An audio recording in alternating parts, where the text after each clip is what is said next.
Yesu nashimwe cyane. Jésus soit loué. Dushima Imana kino gitondo Je loue le Seigneur pour ce matin.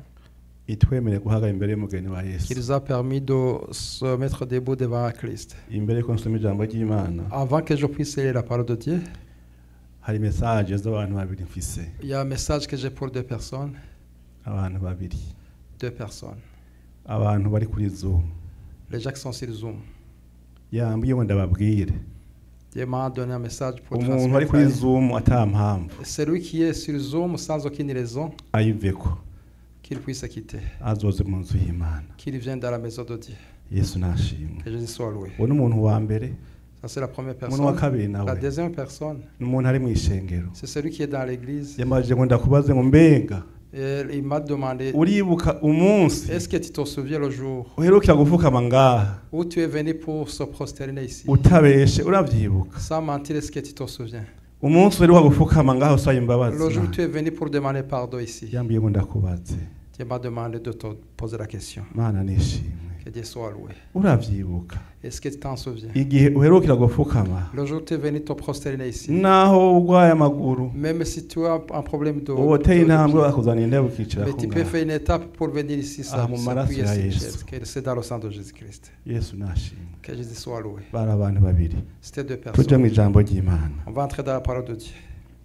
ubutumwa bwiza bwa Yesu Kristo ko bwanditswe na Yohana Évangile selon Jean, igice cya 11 chapitre 11. Yesu nashimwe cyane Que Jésus soit loué. umwana umwe ngaho mu ishengo yavuze ngo pasiteri Terence yigisha ngo turanezerwa kubera yuko ngo midi tuba duhejeje Et un enfant qui a dit que lorsque Pasteur Terence prêche, on est content parce ngo qu'à midi midi, zirozire ngo babikwiye ngo parce que babiheze midi pile, il est fini. nagiye no gufashwa kubera ijambo ryo ryamufashije Moi, je pensais qu'il était aidé par la parole de ngo Dieu, midi zirozire ngo babitunganye mais lui était concerné par le temps. cyanyikundira uwo mwana rero kubera Et il m'a aimé parce que je ne prends pas beaucoup de temps. ninarenza midi ntunyanke Si je finis, si je ne dépasse midi, ne me haïs pas. Yesu nashimwe Que Jésus soit loué. ubutumwa bwiza bwa Yesu bwanditswe na Yohana Évangile de Jésus selon Jean, igice cya 11 c'est le chapitre 11.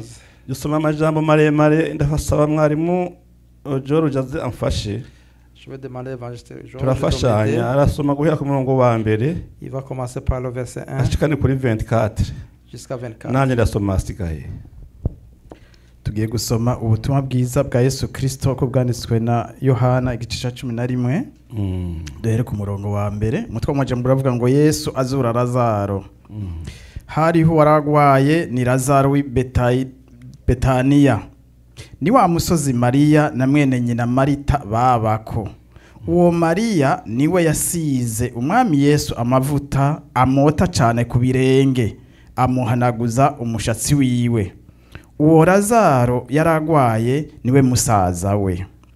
Bashiki biwe batuma kuri Yesu bati mwami wa wundi ukunda aragwaye. Yesu abyumvise aravuga ati iyo ndwara si yo kumwica ariko niyo gushimagiza Imana kugira ngo n'umwana w'Imana itume ashimagizwa. Kandi Yesu yarakunda Marita na mwene nyina na Lazaro. Nuko yumvise ko gwaye atuma aho hantu yarari reka nsubira gatandatu. Nuko yumvise ko gwaye aguma aho hantu yarari iminsi 2. Hanyuma y'ivyo abwira abigishwa biwe ati dusubire i Yudaya. Abigishwa baramubwira bati mwigisha abayuda baheruka gushaka gutera amabuye none usubireyo. Yesu arabishura ati none amasaha y'umurango si 12 ugenda ku murango ntatsitara kuko abona umuco w'iyisi ariko ugenda mwijoro aratsitara kuko umuco utari muri we. Amaze kuvuga ivyo arababwira ati Lazaro umukunzi wacu arasinziriye naje ndagiye kumukangura. Nuko abigishwa baramubwira bati mwami asangwa asinziriye azokira. Yamara Yesu yavuga ko yapfuye ariko bagira ngo avuga kuruhuka ko gusinzira. Buno Yesu avuga bifoboye ati Lazaro yahwereye. ariko ku bwanyu ndanezerewe ko ntariyo kugira ngo muzokwizere. Noneho nimuze tuje iyari. Toma ariwe bita ihasa abwira abigishwa bagenzi biwe ati ingo tugende dupfane na Yesu. Nuko Yesu ashitse asanga amaze iminsi 4 mu mva. Betaniya hari hafi Yerusalemu nka stadiyo 15. Nuko abayuda benshi bari baje kwa Marita na Mariya kubirura kuko musaza wabo yapfuye. Nuko Marita yumvise ko Yesu aje aragenda aramusanganira, ariko Mariya asigara yicaye mu nzu. Marita abwira Yesu ati mwami, iyuba wari hano musaza wanje ntaba yahwereye, kandi nubu ndazi ko ivyo wosaba Imana byose Imana yobiguha. Yesu aramubwira ati musaza wazozuka. Marita aramwishura ati ndazi ko azozuka mwizuka ryo ku munsi w'iherezo. Yesu aramubwira ati ni jewe kuzuka n'ubugingo, unyizera niyo yoba yarapfuye azobaho, kandi uriho wese anyizera ntaho azokwigera apfa gushitsa ibihe bidashira. Urizera ivyo? Nawe ati ego mwami, nizeye kuri Kristo umwana w'Imana umwe wo kuza mw'isi. Avuze ivyo asubira inyuma yongorera Mariya mwene nyati umwigisha ari hano araguhamagaje. Nawe abyumvise ava hasi n'ingoga aja hari. Yesu ntiyari bwashike muri iyo mihana, ariko yari akiri hahandi aho Marita yamusanganiriye. Buno abayuda bari kumwe na Mariya mu nzu bamwirura, babonye avuye hasi n'ingoga asohotse baramukurikira bagira ngo agiye kuririra kumva. Mariya ashitse aho Yesu ari amubonye yikubita imbere y'ibirenge vyiwe ati mwami, iyuba wari hano musazanje ntaba yahwereye. Yesu abonye ko arira n'abayuda bari kumwe nawe barira, agira ikigumbagumba mu mutima, arawuhagarika arababaza ati mwamuhamvye hehe? Bati mwami ngwino urabe. Yesu ararira. Abayuda baravuga bati ingene yamukunda. Ariko bamwe muri bo baravuga bati mbega uwo yahumuye amaso y'impumyi ntiyoshobora kubuza uwo ngo ntapfe. Yesu yongera kugira ikigumbagumba mu mutima ashika kumva, kandi ryarisenga ryugajwe ikibuye. Yesu aravuga ati nimukure hiryo buye. Marita mushiki wapfuye aramubwira ati mwami, erega ubu aramaze kunuka kuko amaze iminsi 4. Yesu aramubwira ati sinakubwiye ko niwizera ubona ubwiza bw'Imana? Nuko akora ikibuye. Buno Yesu ararangamiza ati data, ndagushima ko wanyumvirije. Jewe nari nsanzwe nzi ko unyumviriza ubudasiba, ariko ndabivugishijwe n'ishengero rihagaze ngaha kugira ngo bizere ko ari we wantumye. Amaze kuvuga ivyo asemera n'ijwi rirenga ati Lazaro ngwino sohoka.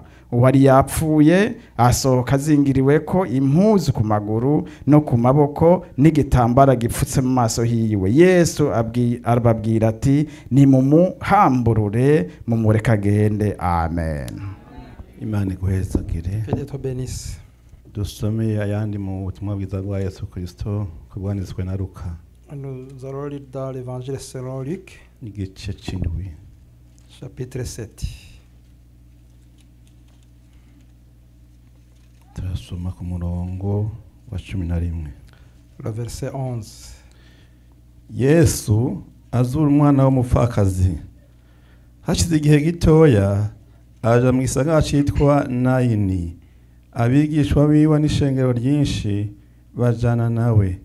Ashitse hafi y'irembo ry'igisagara hasokoroka abajanye umuvyimba kuwuhamba, ariko yari kinege, kandi nyina yari umupfakazi. Abantu benshi bo muri ico gisagara bari kumwe nawe.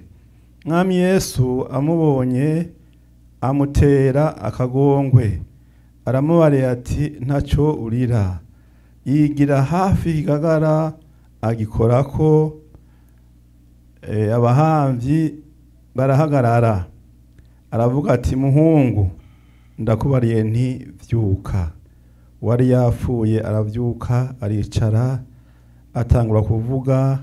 Yesu amuha nyina, bose baterwa n'ubwoba bahimbaza Imana batuvugishwa n'Imana ahambaye aserutse muri twebwe, kandi bati Imana igendeye abantu bayo. Iyo nkuru yiwe ikwira Yudaya hose mu gihugu cyose giheranye nabo. Imana ishimwe.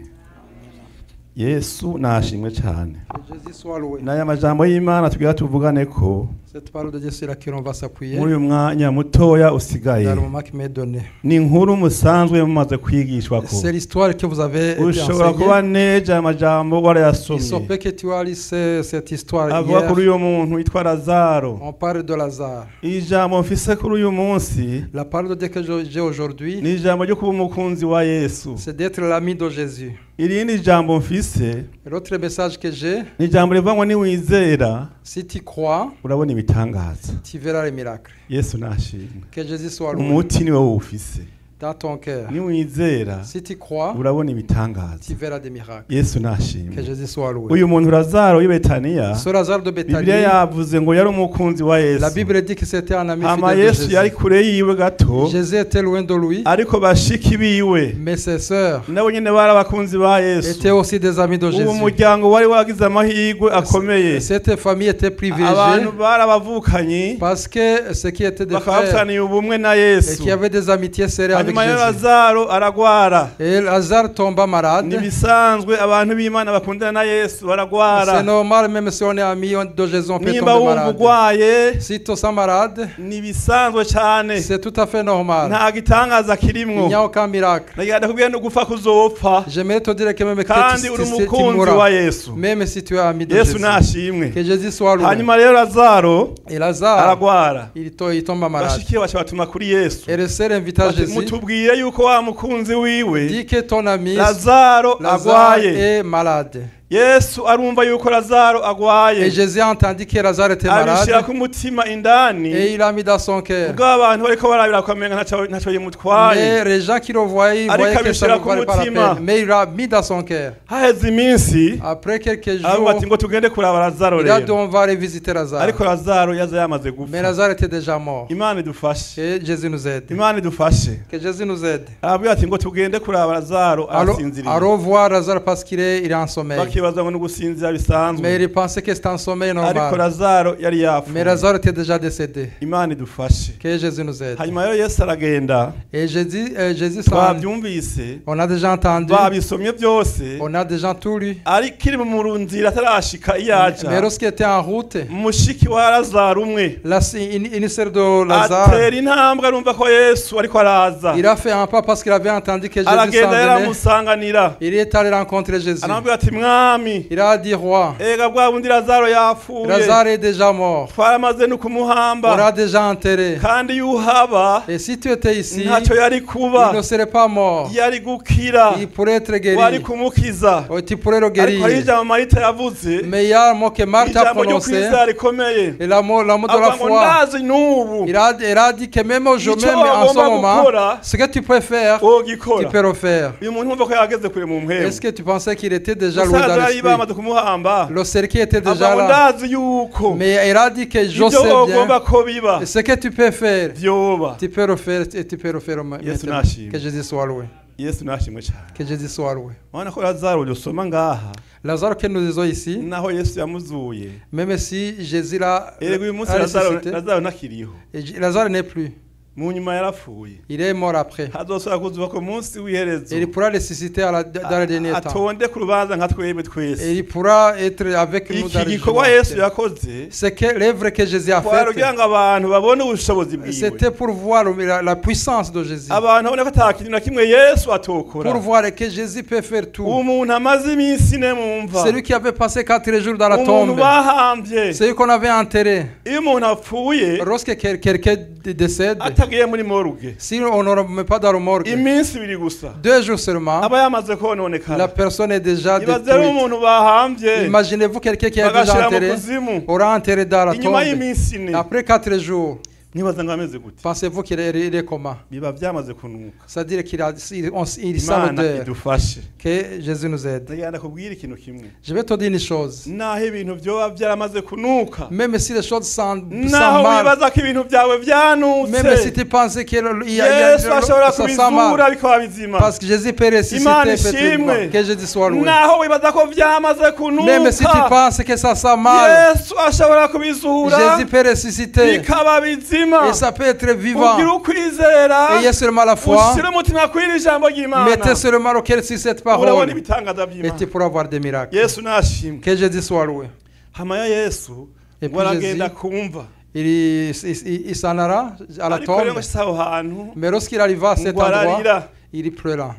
amaze kubona ngene abantu barira Après avoir comment les gens ariko pleuraient. icyamuriza yesu Mais ce qui faisait pleurer Jésus, imitima yari aho hantu c'est lequel qui était kutizera ici, qui n'avait pas de foi. kuko ngo abantu batanga kujyana inzara Parce que les gens commençaient à se... yanse kuza kigwaye Regarde, il n'est pas venu quand il était malade pour le guérir. none aje gukora iki Qu'est-ce ngaha qu'il vient ici faire? aje Il kwirisha vient juste pour kandi yari pleurnicher. kumukiza Alors qu'il abo bari abantu bajyana c'était inzara déjà là qui... imana idufashe Que Dieu nous aide. turabire umuntu Regarde, ngene ameze voilà comment il est. ariko Il est ariririsha en train de pleurnicher. kandi yakoze ibitangaza Alors qu'il byinshi il a fait beaucoup de miracles. byamunaniye kuza gukiza urazaro Est-ce qu'il ne pourrait pas yesu guérir abacishamo Lazare? amaso Et Jésus, abona imitima yabo ukuntu imeze il voyait comment elle était. abona ukuntu bari kure cyane Il voyait comment il était y'imana loin de Dieu. ngo acararira Et il pleura. arizwa n'iryo shengero Il ryaraho pleura hantu parce que cette assemblée qui hanyuma était là. yarakoze ikindi kintu Et gikomeye il a fait autre chose. ngo acarasenga Et il a imana prié. avuga ngo nari nsanzwe Il a dit, je le ndabizi savais yuko unyumvira que tu m'écoutes. yari kuvuga ati lazaro Il pourrait byuka. dire, Jésus, Lazare, lève-toi. kandi yari guca byuka Et il pourrait se lever. abanza Mais gusenga il a prié. avuga amajambo akomeye Il a prié nari fortement. nsanzwe nzi yuko Mais je savais très bien unyumvira que tu m'écoutes. ariko ni ukugira ngo abantu bose bari Mais ngaha afin que toute cette assemblée bamenye ubushobozi puisse bw'imana avoir ta puissance. yesu Que nashimwe Jésus soit loué. niyo mvo yatumye lazaro C'est azuka cette raison qui a fait Kwa kugira ngo que Lazare ubushobozi fit. bw'Imana C'est afin que la puissance de bugaragare, Jésus puisse être apparente. bimenyekane yuko ata kintu na kimwe Pour que les gens puissent savoir atoshobora qu'il gukora peut faire n'importe quel imana miracle. ishimwe Que Dieu soit loué. nta kintu yesu Il n'y a atokora aucune chose que Yesu Jésus ne peut akiza pas faire. indwara. Jésus peut guérir Yesu les azura maladies. abapfuye. Il peut ressusciter les imana morts. ishimwe Que cyane Jésus soit loué. ushobora kuba utagiye mu kuzimu ngo Peut-être que tu n'es baguhambe pas enterré, ariko uraza ahantu wari mais tu uri sais là où tu étais. wasa n'umuntu yapfuye Tu étais comme Wari quelqu'un qui est mort. warapfuye. Tu étais comme mort. aha ndacyari mu buryo bw'umubiri Mais ça c'est dans Sindaja le mu buryo charnel. bw'impwemu. Mais dans l'esprit, urazi ko tu wagwaye sais qui est tombé malade. ukagera kure Et tu es arrivé loin. abantu bakagwarurira iminsi Et les gens commençaient à compter les jours. ariko uracyariho Mais tu es encore vivant. noneho ntiwazutse Est-ce que tu n'es pas ressuscité? aha ntiwazutse Tu n'es pas ressuscité? aha abantu bahaguruka bati jewe ndazi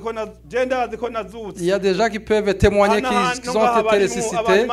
Il y a même des gens, les gens qui ont été ressuscités, qui sont venus de loin abaganga bamuhebuje et que les médecins avaient ariko déjà, igasubika bahagarika neza mais ils sont encore bagasubira vivants. bagakorera imana Et ils puissent encore œuvrer pour le Imana Seigneur. ishimwe. Que Jésus soit loué. impamvu yagukijije rero Le fait qu'il t'a guéri, kugira ibikorwa by'imana bigaragarire muri wewe ça fait que les œuvres puissent apparaître dans mbega turi toi. kumwe Est-ce qu'on est turi ensemble? kumwe mbega Est-ce qu'on est ensemble? naho umuntu rero C'est nimba là, waragwaye ugakira même si tu es ton malade et tu hari es guéri, ikindi gihe il y ndakubwire a un autre moment uzogwara ukagenda que tu pourras tomber malade et Imana puis partir. idufashe. Que Dieu nous aide. itubwire abantu ngo tubahende Il ne faut pas mentir les gens. umuntu arabaho On peut vivre, agakora on peut travailler, iminsi yiwe igahagarara mais les jours peuvent hanyuma abantu finir. bakamuherekeza Et les gens peuvent t'accompagner, bakamuhamba ils peuvent t'enterrer, bakitahira et puis ils partent.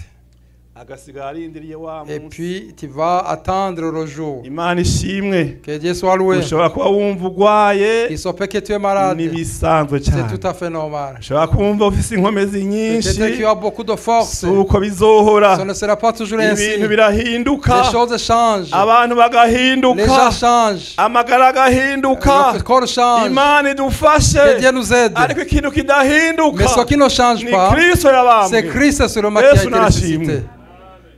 hanyuma rero yesu Et puis Jésus, atavuga ati nibanze mukure icyo kibuye il rero a d'abord enlevé cette pierre. umwe muri bashike baraza ati oyaye mwigisha Une de sœurs de Lazare a dit, erega aramaze Maître. kunuka il sent déjà. aravuga ati nakubwiye Il a dit, je t'ai dit, niwizera si tu crois, urabona ibitangaza tu verras by'Imana des miracles.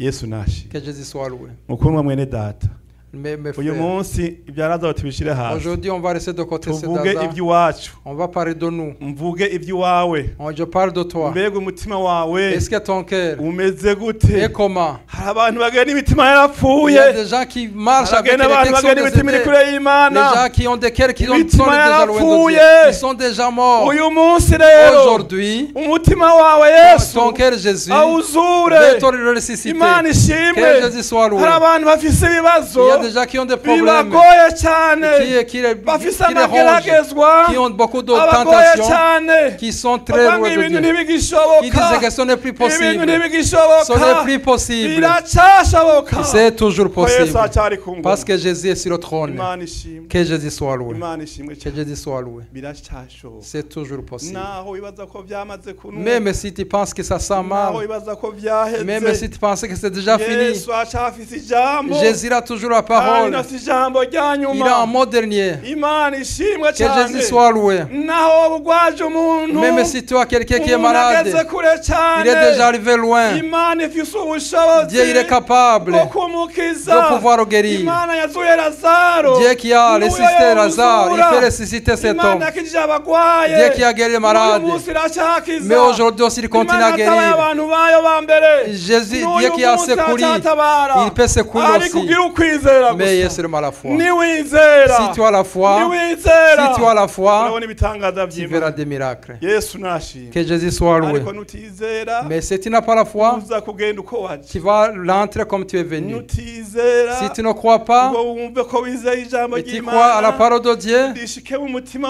que la parole de wawe Dieu puisse entrer rigire dans ton ikintu cœur, rihinduye, et après ce qui peut changer des choses, utaha uko tu waje. pourras rentrer comme tu es venu. Imana idufashe Que Dieu nous aide. Yesu rero ngo aca aramuhamagara Jésus l'appela, Lazaro Lazare,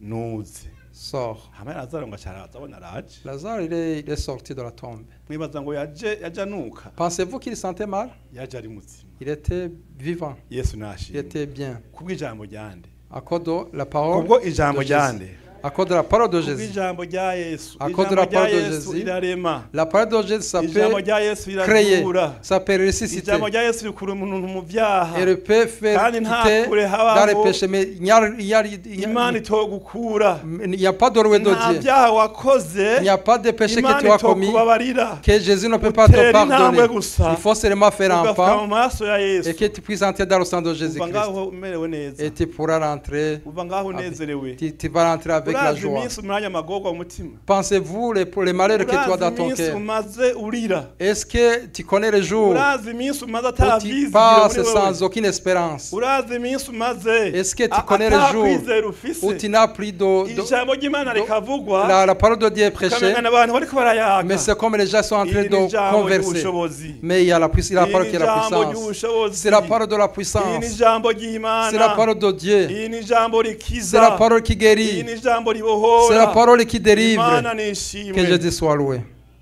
twasomye ayandi majambo y'Imana Nous avons encore lu la parole de Dieu. ku muntu w'umupfakazi C'était une veuve. umupfakazi Une veuve, hari inayini c'était Anaïn. hanyuma rero ngo akana kiwe yari agafise ari kamwe Elle avait un enfant unique ngo karagwara et tomba malade. mu nyuma karapfa Après, il décéda.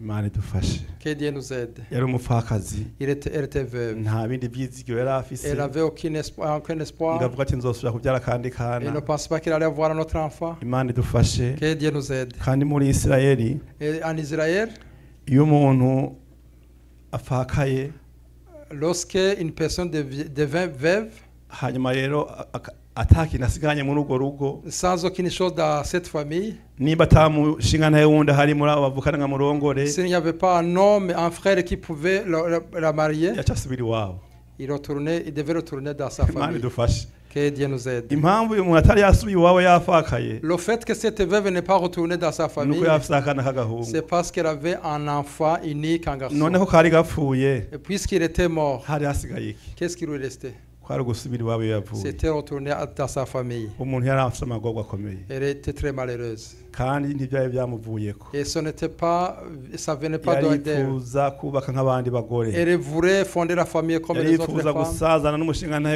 Elle voulait nk'abandi vieillir comme les autres avec amaze son mari. gufaka ati nta kundi Après s'être trompé, Imana yamuhaye aka il gahungu disait comme Dieu m'a donné son garçon, nzokarambararako je vais vivre avec lui. hanyuma rero gatoya akana karapfa Et puis un jour, l'enfant décéda. yari amagogo akomeye C'était très malheureux. hanyuma y'abantu bati yapfuye ngo tugende kumuhamba Et les gens commençaient à dire, il est déjà décédé, on va bagenda l'enterrer. kumuhamba Ils allaient kandi l'enterrer. n'abanyabana bahamba abantu banyarusa cyane Et lorsque les gens vont enterrer les gens, il faut très rapidement. bakanyaruka kamenya n'ibintu Il faut byihutirwa rapidement, comme c'est vraiment quelque chose de rapide. yesu rero ngo ariko araza bahura mu nzira Et Jésus les rencontrait en cours de ara chemin. umutima w'uwo mupfakazi Il regarda le cœur de cette veuve amenya amakuru yiwe yose et il put comprendre sa abantu nouvelle. bariko barirukanga Les gens qui bihuta étaient en hâte, il a dit arrêtez-vous. ko mwihuta n'ibiki Pourquoi vous hâtez? banza muhagarare D'abord arrêtez-vous. hari ikintu ngira nkore Il y a quelque chose que je Imana veux faire. ishimwe Que Dieu nous aide. wegera ca kigagara Et puis il s'approcha du cercueil. n'inderuzo mu kirundi C'est comme un... hari abantu babonye inderuzo mu kirundi Est-ce qu'il y a des gens qui ont vu quelque chose qui ni ressemble à un inderuzo cercueil? batwara nk'abantu bapfuye Mais on mettait des gens qui ati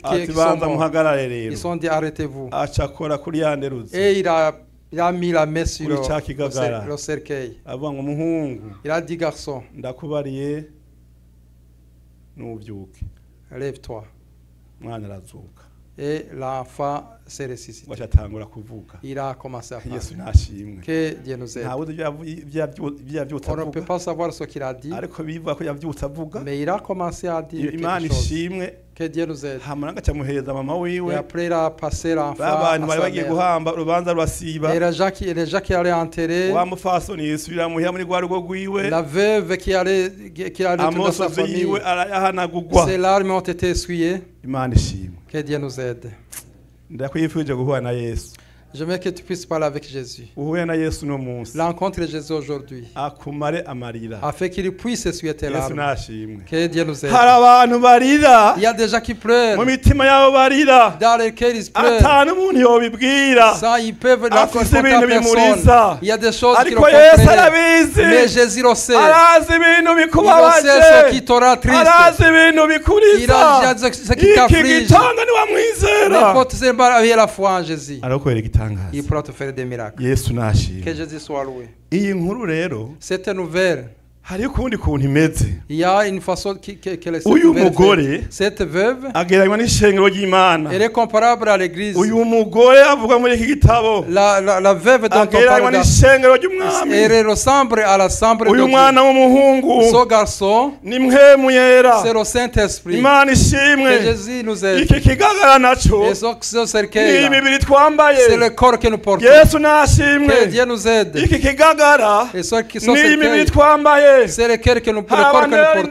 portons. muri bo Il y a des gens dans bafite le umwana corps w'umuhungu qui ont un garçon dans uwo le ni corps. mpwemu Ça, c'est yera le Saint-Esprit. mpwemu yera akiri muzima Le Saint-Esprit qui est hari encore abandi vivant. bafise Les autres umwana w'umuhungu qui ont un garçon qui yapfuye est déjà mort. ari indani mu kigagara Il est dans le ariko cercueil, il est yarapfuye déjà mort. imana idufashe Que Dieu nous aide. aba bantu nabo Et ces gens-là bariko bajyana umwana kumuhamba qui allaient enterrer cet n'isi ya enfant, none c'est le monde mbega murabyumva d'aujourd'hui. ibi bintu Est-ce que vous comprenez ces n'isi ya choses? none Le monde d'aujourd'hui, uyu mwana w'umuhungu le rero garçon, ari mu il est kigagara dans un cercueil. mpwemu yera C'est le ari Saint-Esprit mu muntu qui est dans l'homme. imana idufashe Que Dieu nous aide. iyo umuntu agiye kumuhamba Lorsqu'on va enterrer indoto quelqu'un, bagatera hariya on va rejeter un nta peu loin. rukundo bayigirira Il na n'y a plus gatoya d'amour pour cet uwo homme. mubiri twambaye Mais le corps que nous uyu mubiri portons, twambaye le corps que nous hari igihe portons, uzobora il y aura un moment qui ariko se umwana va w'umuhungu moisir. ari indani Mais le garçon qui est nimba ari dedans, muzima s'il est vivant, nimba ari muzima s'il est encore vivant, nimba ari muzima s'il est encore vivant, inzamba ntiyavuga lorsque le trône va inzamba sonner, ntiyavuga lorsque la trompette va sonner, azosanganya umwami wacu il Yesu. pourra rencontrer imana Jésus-Christ. ishimwe Que Dieu nous aide. urabe neza yuko Le garde uwo bien, mwana que le w'umuhungu garçon ari muri et wewe qui est en toi, urabe ko ari s'il est muzima encore vivant.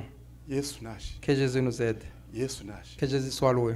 kandi nagira nababwire bene data Et je vais vous dire, mes frères et sœurs, ishengero ry'imana muri iyi minsi l'assemblée de Dieu aujourd'hui ririko rirarira est encore de pleurer. ishengero ririko L'assemblée de Dieu rirarira est en train de pleurer. ishengero ririko L'assemblée rirarira de Dieu est en train de pleurer. ishengero ry'ukuri ririko rirarira L'assemblée de Dieu est en train de pleurer. Que Dieu nous aide. ko yari umwana w'umuhungu Puisque yapfuye c'est un garçon qui est hari mort. umwana w'umuhungu Il y a Il y a un garçon qui est mort. Mais ce matin, Jésus veut te toucher. Il veut te toucher sur son terre. Il veut toucher sur ton corps. Le Saint-Esprit puisse ressusciter. C'est le don qui est agréable à Dieu. Qui puisse encore chanter, puisse encore prier. Alléluia. Alléluia. Alléluia. Alléluia. Hari impwemu zapfuye. Il y a hari abantu bahora basenga qui est Imana décédé. kuwa mbere bakaza Il y a déjà qui priaient bagasenga depuis lundi. ubu baragiye ntawe uvyo Mais aujourd'hui, ils sont partis, bagiye on le sait, kandi ils nta sont bari ku partis kazi où? ndabizi Mais il n'y a personne qui n'ubu le uri ku kazi sait. urabizi na wewe Mais toi aussi, hari tu ne ibintu le sais pas. Il y a byakubujije des choses qui t'ont empêché utakiza de gusenga pouvoir venir pour hari ibintu prier. byakubujije Il y a des choses qui t'ont empêché. biriya bintu byakubujije Des choses qui t'ont empêché. nta mpamvu Il n'y n'imwe a aucune yari raison kukubuza qui pourrait t'empêcher gukorera Imana de pouvoir servir muri iyi Dieu. minsi yanyuma Dans les turimo derniers temps dans lesquels nta nous mpamvu sommes, il n'y a n'imwe aucune raison yari kukubuza qui pourrait t'empêcher. nta mpamvu Qui n'imwe pourrait t'empêcher. nuko umuhungu yapfuye C'est parce que le garçon est déjà mort. Mana idufashe Que Dieu nous aide. ariko ndagufitiye igaruka uyu munsi Mais j'ai une bonne nouvelle pour toi. mpemu yera Le Saint-Esprit, muzima qu'il puisse encore être vivant. biriya byose wegeranije nk'impamvu Tout ce que tu as rassemblé comme des raisons zakubujije gusenga qui t'ont empêché de pouvoir biriya prier, byose wegeranije nk'impamvu tout ce que tu as rassemblé comme des raisons zakubujije gukorera Imana nk'uko qui t'ont empêché de servir Dieu comme tu le faisais auparavant, byose si byo tout cela n'est pas correct. Shetani C'est yaguhenze le Satan qui t'a menti. iki ni igihe cyo gukorera Imana Ça, c'est le bon moment de servir iki ni Dieu. igihe cyo gukorera Imana C'est le bon moment de servir kuko iyi Dieu. minsi Imana yaguhaye Dans des moments que Dieu t'a iminsi ya nyuma accordés, c'est sur les derniers ni temps. iminsi C'est y'iherezo sur les derniers temps. Imana idufashe Que Dieu nous aide. urabizi muri korale ngene Tu le sais très bigenda bien que la chorale, comment ça se uraza passe. bigura intege Ya, tu as la ukamenga faiblesse. n'umuntu yagutumye On ko dirait que quelqu'un oya t'a waje envoyé. gukorera Mais Imana tu es venu pour servir nta Dieu. muntu uriko Il n'y arakorera a ngaha aucune, tu ne seras ni Imana personne. yonyene Mais tu sais déjà none Dieu. rero mwene Et oh, mes data frères et sœurs, nagira ngo ndakwinginga je vais te dire, usubire mu mutima wawe essaie d'examiner ton urabe cœur. ngene umeze Regarde comment tu es. uraba yuko ukiri muzima Regarde si tu es encore vivant. haleluya Alléluia. haleluya Alléluia. uraba yuko ukiri muzima Regarde si tu es encore vivant. ubisuzume neza Examine bien. niwasanga hari kitagenda Si tu neza trouves qu'il y a quelque chose qui va umwami mal, wacu yesu uyu munsi notre roi Dieu, arongera akore kukigagara il pourra encore toucher. umwana be muzima Et le garçon va être yesu vivant. nashimwe Que Jésus nous aide. yesu nashimwe Que Jésus cyane. soit loué. erega aha narangije J'ai fini. narangije J'ai fini. hariya mu gitabo ca yesu kristo uko pawulo yandikiye abanyefeso Dans l'épître de Paul aux Éphésiens, usoma umurongo duce turangiza duce dusenga imana icete pawulo yandikisha ingabo ryo muri dans efeso l'épître de Paul aux Éphésiens, ni igice ca gatanu chapitre 5, turasoma umurongo umwe gusa wa 14 verset 14. havugwa ngo nicyo gituma bivugwa ngo ikangure wewe usinziriye C'est pour cela qu'il est dit, uzuke uve mu bapfuye lève-toi, toi qui dors, kristo lève-toi entre les arakumurikira morts et Christ t'éclairera. yesu Que nashimwe Jésus soit loué. yesu nabahezagire Que Jésus vous bénisse. ikangure Réveille-toi, wewe usinziriye toi qui dors, uzuke relève-toi uve mu bapfuye d'entre les morts. abana abantu bapfuye mu buryo Ce bw'impemu sont des gens qui sont morts abantu bapfuye mu spirituellement. buryo bw'umubiri Ce ne sont pas des gens qui oya sont morts n'abantu bapfuye mu charnellement, buryo mais bw'impemu ce sont des gens qui sont niwo morts. pawulo de façon spirituelle. ishengero ati kangure rero usinziriye Il a dit, réveille-toi, toi qui Uzuke dors, uve mu bapfuye. lève-toi d'entre les morts. kristo Et arakumurikira Christ pourra t'éclairer. n'aya majambo y'imana C'est cette parole de Dieu. imana nibahezagire Que Dieu vous bénisse.